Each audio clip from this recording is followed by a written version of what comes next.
Banyak banget kalau ini kita bisa kira-kira 4 hari 5 malam lah. There are 3 things at least that you can do.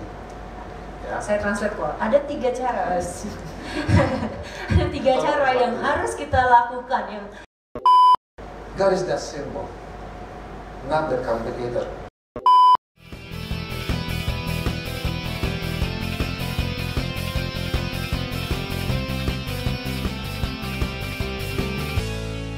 Klise ya, ini klise. asik.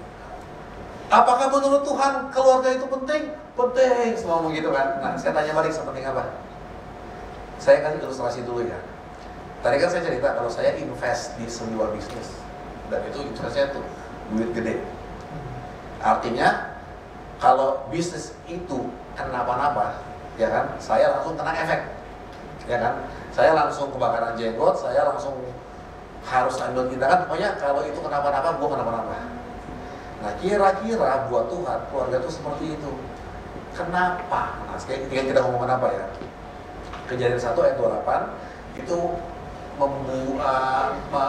menuliskan kalau Tuhan membentuk in the beginning keluarga. Ada si Adam dan ada si Hawa.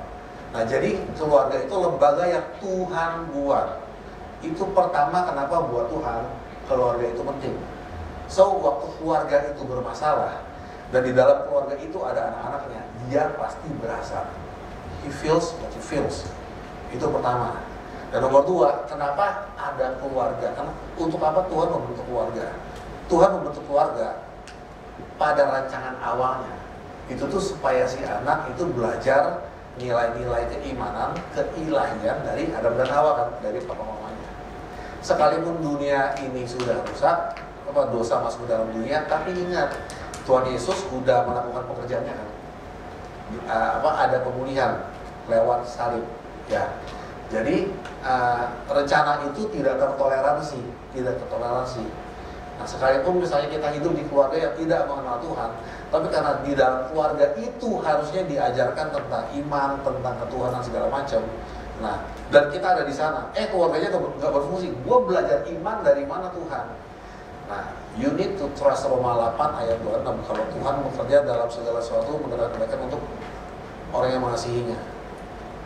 Tadi Lucy ngomong, saya seakan-akan serba bisa di umur yang relatif muda. Padahal I don't have those privileges. Lalu saya belajar dari mana? Kecuali dari Tuhan membawa dari satu pengalaman ke pengalaman yang lain. Itu kayak quick lesson gitu. Dimana akhirnya saya bisa di satu level di mana itu tadi ya lumayan lah umur segini gitu. Dianggap setara sama mereka. How can I get those knowledge? Kecuali dari reskiran Tuhan. Nice. Oke, kita langsung masuk ke sesi pertanyaan teman-teman ini. Jadi udah kayak ngasih pertanyaan dulu nih kok. Ya, oke. Boleh mungkin Steven bacain pertanyaan. Aku izin ambil. Udah banyak. Banyak banget kalau ini kita bisa kira-kira 4 hari 5 malam lah. Oke, jawab cepat yang Gak gitu kira-kira. Burger. Ini aku untuk menyingkat waktu, aku samatin aja ya buat temen-temen izin ya. Kalau mikir aja udah terjawab, mungkin kita skip ya. Jadi minta maaf in advance dulu. Dimaafin. Sorry ini di skip. Oke. Ingat, sekalipun Anda merasa kecewa, tapi Anda bukan orang baper. Kecewa tidak merepresentasikan siapa Anda. Gitu. Jangan kecewa. Oke deh. Ini ada yang Ingatin aja orangnya siapa. Oke, tadi kan kita udah dengar nih cerita dari Ko Erwin. Kayak kalau dia sih puji Tuhannya karena emang tumbuh di dalam Tuhan, jadi kayak bisa meresponi dysfunctional family itu dengan baik banget. Bahkan Ko Erwin jadi lebih kuat lagi, jadi lebih hebat lagi lah, dihebatkan oleh Tuhan lah. Nah, tapi ada pertanyaan, apakah kita boleh menjadikan broken home atau dysfunctional family ini sebagai alasan kita untuk gagal dalam kehidupan? Enggak, jelas itu jelas enggak gitu. Kita bertanggung jawab atas hidup kita sendiri dan bukan orang lain, nggak pernah gitu. Kalau misalnya saya nyalain papa saya yang nggak menafkahi dengan baik, jadi saya nggak bisa kuliah, saya kuliah umur 26-27, S1 loh, teologi. Itu pun bayar sendiri. Kenapa? Ya karena dari awal kan si papa nggak ngambil duit. Kenapa pilih teknologi? Jujur aja ya, pertama mau ingat nomor 2 mahal, gue bayar sendiri. Gitu. Setelah itu gue kuliah, dan karena simpel emang gak ada yang ngebiayain. Nah kalau misalnya kita hidup pakai mindset itu dulu, ya gimana? Oh, nggak flexing nih, anus nggak flexing. Saya jadi manajer duluan sebelum kuliah. Waktu umur 26, pertama kali jadi manajer, dan orang-orang di kantor baru tahu, oh manajer kita itu nggak S1. Nah baru tuh segala macam pembulian keluar. Nah waktu itu juga hati kan udah mulai agak koma dikit gitu ya. Ngapain kuliah, gue udah jadi manajer gitu kan. Ngapain kuliah gitu kan, gue bisa ada di tempat yang setara dengan mereka. Nah itu caranya Tuhan merendahkan diri. Tetap aja lo gak stabil bro, lo belajar lagi. Oke, belajar lagi. Nggak pakai baper lo. Oh iya, mereka benar. Ada satu orang manajer di sini yang nggak ISO, nggak International Standard Organization. Ya sih. Dia kuliah. Lalu kemarin kenapa ambil S2? Gue udah direktur cuy. Direktur yang lain itu S2 semua. Nah, coba kan kalau sekarang kan udah belajar kan, nggak perlu disindir orang dulu, nggak. Tahu diri sendiri. Tuhan mau kuliah, duitnya nggak ada, gitu. Gimana nih gitu kan? Gas apa enggak? Nah waktu itu, ya udahlah kita gas. Kita ambil kuliah, bayar pendaftaran. Lucu, ini kejadian berat. 2 minggu kemudian ada mantan bos kontak. Win, gue baru buka perusahaan gini segala macam. Kita butuh lu sebagai konsultan HR-nya. Kita kontrak ya selama 1,5 tahun. Kuliah S2 1,5 tahun. Duit situ bayarin sini. Wow. Disediakan. Itu Amazing. jadi duit itu nggak, gaji yang di perusahaan itu nggak terpengaruh sama sekali. Wow. Dan if I may share a bit, waktu kita diberkati, kita langsung berkati, bener ya. Saya bayarin uang sekolah beberapa anak sampai sekarang. Lalu juga itu support teman, ada yang bisa jatuh atau segala macam itu ada yang saya support, ada yang saya invest, ada yang utangnya gue yang tanggung. Nah, so waktu itu kalau saya kuliah lagi, duitnya dari mana? Emang mepet. Cuma waktu itu kan itu dari I need to learn. Daripada saya nyalain keadaan, nyalain keluarga, apa sih nggak bayar duit kuliah dulu? Lu mau sampai kapan kayak gitu? Kalau hidup kita sudah menyedihkan, jangan dibikin makin sendiri. Ya. Move on, maju. Move. Oke, next. Ini mungkin sebenarnya udah kejawab, cuma ini untuk validasi aja ya dari cerita Mario tadi. Takut di skip. Apakah keluarga broken home bisa mempengaruhi rasa percaya anak kepada Tuhan? Bisa. Ini fakta. Tuhan demi menyelamatkan kita dari Tuhan loh, menjadi manusia. Jadi kan merendahkan dirinya kan, sedemikian rendahnya demi menyelamatkan kita. So actually when you are dealing with God, waktu kita berperkara sama Tuhan, God is that simple, not that complicated. Salah satunya gini, kenapa harus ada keluarga? Karena keluarga itu kan cerminan, itu kan lembaga kan yang Tuhan bikin supaya si anak belajar tentang iman, kasih, kan ya, belajar percaya gitu kan. Dia harus melihat dulu yang kelihatan, baru dia bisa percaya yang nggak kelihatan. Oke. Dia harus belajar turut dulu sampai Yesus umur 12 tahun di Lukas pasal 3 dia bilang apa? Waktu dia kan pergi sama papa mamanya untuk beribadah, kemudian pas pulang lah Yesus kok hilang. Dia ada di bait Allah kan, bersoal jawab sama ahli Taurat kan. Nah kemudian kan dijemput lagi pulang. Alkitab jelas-jelas berkata di situ. Setelah dari situ Yesus tunduk dalam didikan orang tuanya sampai waktunya tiba. Even our Lord Jesus, Tuhan kita yang mulia itu belajar tunduk sama yang kelihatan sebelum dia bisa start pelayanannya. Dan kenapa Bapak milih ini Maria dan Yusuf? Dua ini yang nanti akan jadi figur yang memperlengkapi Yesus. Sampai sebegitunya dia bisa percaya sama bapaknya. Ingat kalau Yesus waktu turun bumi 100% manusia, waktu dia disalib emang dia gak takut? membuluh darahnya pecah, keluar darah kok itu kan. Sampai doanya apa? Kalau boleh cawan ini berlalu daripadamu. Emang harus begini kan Bapak? Harus begini kah? Tapi dia udah belajar percaya kan? Dari kecilnya, dari orang yang dia lihat. Yusuf, Maria. Sayangnya, iya. Tapi ingat ya, bukan berarti nggak bisa pulih. You will take a lot, tapi bisa pulih. Yes. Wah itu rohani banget ya, ada yang rohani banget ya. Aduh, ada takut kami. Dari cara yang ada kata Tuhan itu. Urapannya kencang. Oke deh. Ini kan sebenarnya kan dari tadi kan ngomonginnya yang berkaitan sama kepercayaan kita pada Tuhan lah. Jadi ini ada beberapa pertanyaan mungkin yang kayak lebih apa ya? Lebih dalam kehidupan sehari-hari lah, kayak contohnya bagaimana cara mengampuni orang tua atau keluarga dalam hal yang broken atau yang dysfunctional. Kalau kita ngerasa kok bokap gue dysfunctional,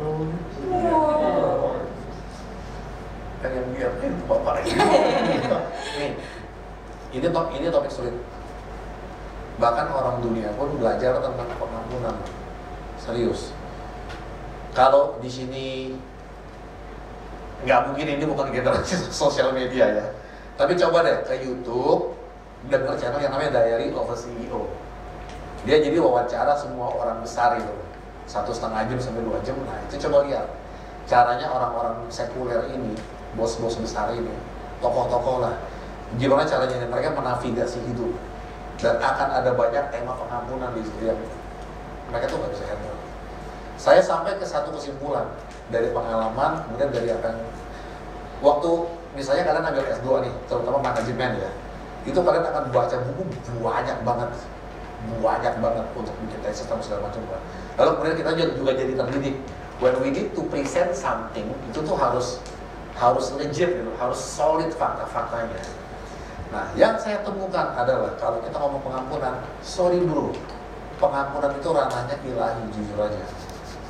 Spiritual ya? Spiritual. Jadi if you want to forgive your dad or your mom, kita anak Tuhan ya. Sekali lagi ini privilege kayak doa.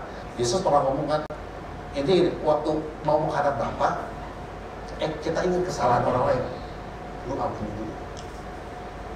Dan kita bisa mengampuni orang karena kita merasakan dulu pengampunan dari Tuhan.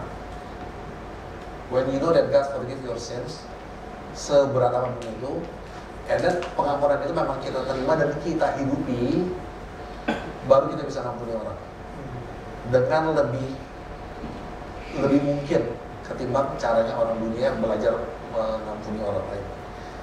Most of the time mereka nggak mengampuni sih, they move on. Lebih ke mengabaikan gitu gak sih? Kayak ya udah deh, lu urus hidup lu, gua urus hidup gue. Benar, itu lebih gampang teman-teman, itu lebih gampang. Tapi jalannya biasanya jalannya malah lebih berliku-liku. Ya nggak sih, kok daripada kita mengampuni. Waktu kita mengampuni itu memang nggak sih berat banget, kayak berat gitu kan. Tapi kita mesti mengampuni, dan waktu kita mengampuni dengan proses juga ya. Mengampuni kan nggak semudah kayak oke, gue ampunin. Padahal mungkin berat banget yang dia terima, mungkin berat banget. Tapi ketika dia mengambil keputusan untuk mengampuni dan dia ampuni dan dia berproses dengan pengampunannya itu, jalan dia ke depannya itu bahasanya apa ya kok, lebih mudah, atau Tuhan tuh benar-benar angkat setiap hooknya dia gitu loh, kayak yang membebani dia pada saat dia kepahitan gitu, dia sakit banget itu gitu. This is what happens when you forgive. Waktu kita mengampuni orang, ini yang terjadi. You undo the effect. You undo the effect. Waktu kita harus mengampuni orang, artinya dalam in certain aspect itu orang menyakiti kita atau melukai kita atau hidup kita, ya. Mungkin dia merugikan kita atau dia ngapain kita gitu kan. Dan itu efeknya devastating, itu efeknya benar-benar menghancurkan, merusak, sehingga kemudian kita harus mengampuni dia, benar nggak? Ya kan ya. Secara jadi kesannya kayak terpaksa gitu. Enggak juga. To be honest, kalau nggak karena gue anak tua pun gue nggak akan ngampuni orang, jujur aja. Jujur aja gitu ya. Nah, Saya ngerti konsep pengampunan dan bisa mengampuni orang. Because dia ngasih dulu pengampunan ke kita. Itu pertama. Dia pengampunan Tuhan itu memampukan kita untuk mengampuni orang lain. Tapi nih, egoisnya kita mikir, kenapa sih aku harus mengampuni orang lain? Karena dengan Anda mengampuni orang lain, Anda itu benar-benar membuang segala efek negatifnya. Itu, you are undoing the effect. I see. Wow. Sementara kalau just moving on, you still have that scar. Nah, kita punya that privilege. Yes. Kita kok susah, iya tahu. Makanya kan saya bilang pengampunan itu ilahi sifatnya. Kita bisa mengampuni orang karena kita sudah merasakan dulu nih pengampunan Tuhan, baru kita bisa mengampuni orang. It become possible for us. Yes, that's right. Nah, so if there is at least ada satu orang yang why I need to forgive my father gitu. Kenapa gue harus mengampuni orang tua gue? Number one, because God forgive you, okay? So if you want things good between you and God, you forgive your parents and everyone who wrong you. Number two, pakai bahasa India, use India. Number two, you undo the effect. You undo the effect. As simple as that. Okay. As practical as that. I do agree sih. Tapi ada orang bilang kayak gini kok. Waktu kita ngampunin apalagi family ya, keluarga kita, papa mama kita, yang which is kalau bahasa dunianya mah dia itu Tuhan tapi dalam bentuk dunia di dunia gitu, yang bisa kita lihat. Kalau Tuhan kan kita nggak bisa lihat kan, tapi karena orang tua itu bisa kita lihat. Jadi dia tuh bahasanya dia tuh kayak Tuhan kita. That's why kita perlu mematuhi dia, gitu kan. Nah, waktu kita mengampuni dia, waktu kita berdamai dengan orang tua kita dan kita harmonis dalam keluarga, berkat Tuhan pun turun dengan mudahnya. Nah, itu janji Tuhan di Imamat. Nah, itu sebagai aspek rohani ya. Every divine thing itu privilege buat kita. Kenapa kita bisa ngalami, orang-orang yang nggak akan nonton nggak bisa ngalami. Ada berkat dalam pengampunan, itu jelas, itu Alkitab udah tulis. Nah, itu bisa jadi number 3 itu. Why I need to forgive? Number 3 ya. You want to be blessed? Forgive. Forgive. Meskipun tidak semudah itu kan Gusto. Tapi bisa dan harus, ya kasih kok. Bisa dan harus. Seberat apapun itu. Dan nanti ingat, karena kita anak Tuhan juga kita nanti akan menghadapi pengadilan terakhir. Nah, You don't want to mess with forgiveness. next mungkin ada pertanyaan lagi. Oke, tiba-tiba muncul nih dari sosial media TikTok. Woi, ada yang Halo ya. ini ada yang ngasih pertanyaan lewat TikTok kok. Iya. Boleh Cuma dibacakan. sembari aku baca juga pertanyaan dari teman IL, kayaknya sih bisa di-combine jadi satu pertanyaan. Di mix. Iya, apa yang harus kita lakukan supaya hidup kita tidak terpuruk atau hancur? Atau mungkin bisa bilang juga gimana sih cara mengatasi trauma dari broken home gitu? Atau dari dysfunctional family gitu? Ya intinya cara bangkitnya lah. Cara, bukan firman ya, tadi nggak baik ya, cara menanganinya. Menanganinya. Iya. Pas banget itu ada di sini. Oke, ada jawabannya. Masih ada. Masih ada. Cek Iya. ranjang kuning. Jawaban yang saya jawab pasti definitely karena kita sedang bergereja kan, kita sedang beribadah sama Tuhan kan, teman ya. So pasti ada spiritual things that you need to do, spiritual, divine, hal-hal yang harus dilakuin. Tapi juga ada hal yang secara praktikal, yang secara praktis, lu nggak kenal Tuhan pun lu bisa lakuin, gitu. Sebagai anak-anak Tuhan, penting sekali untuk ngebangun yang namanya fondasi iman, ya. Sekali lagi fondasi iman. Nah, fondasi iman itu yang kemudian waktu hidup kita hancur, yang penting fondasinya kuat. Itu yang Tuhan Yesus sendiri bilang, supaya apapun yang terjadi di hidup kita, not just broken home or dysfunctional family, hidup kita nggak berantakan. Karena kita udah punya fondasi yang kuat ini. Nah, dan untuk lalu gimana caranya supaya fondasi iman saya kuat? At least ada 3 hal yang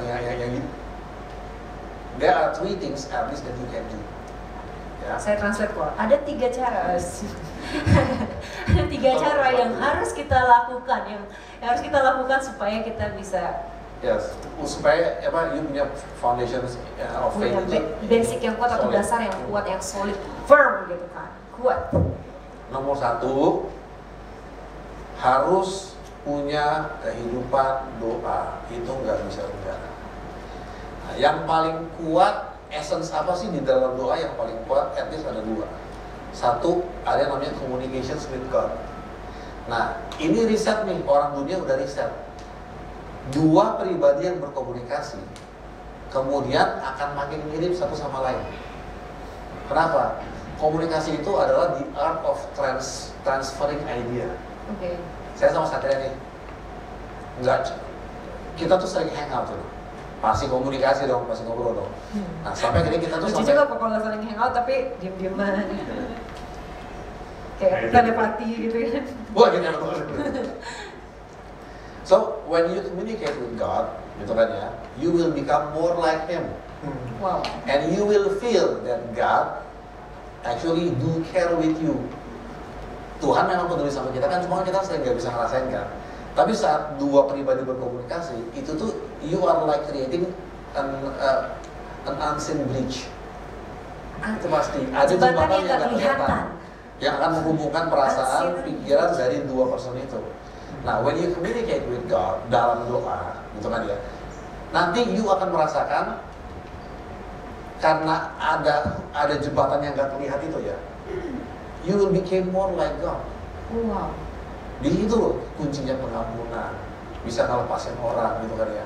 You can rebuild your life. Tuhan itu sumber segala kasih, kuasa, segala yang dibutuhkan sama orang-orang yang mengalami broken home atau dysfunctional. You need that. Waktu kita doa, communicate, nggak cuma sekedar doa itu nggak cuma sekedar unek-unek dikeluarin, enggak. Doa itu komunikasi di mana kita tuh bikin jembatan antara kita sama Tuhan. Aku sangat terberkati banget pribadi gitu ya dari sharing Koko. Saya harap juga kita semua sangat diberkati. Gak ada keluarga yang sempurna di dunia ini. Kayak apapun itu wujudnya, even yang paling harmonis pun, pasti ada yang tidak sempurna di sana. Jadi jangan nuntut kesempurnaan, tapi jadilah kesempurnaan itu. Jangan hanya menuntut, tapi jadilah kesempurnaan itu. Apa maksudnya?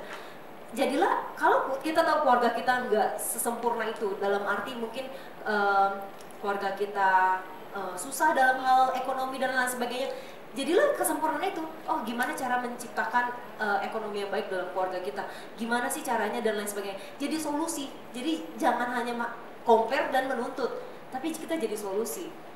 Itu yang bisa memperbaiki atau menyempurnakan keluarga kita, gitu ya gak sih? So, kita tutup sesi talk show kita hari ini. Thank you buat teman-teman yang udah hadir. Thank you buat Ko Erwin, thank you buat semua tim. Semoga kita selalu diberkati dan bahagia.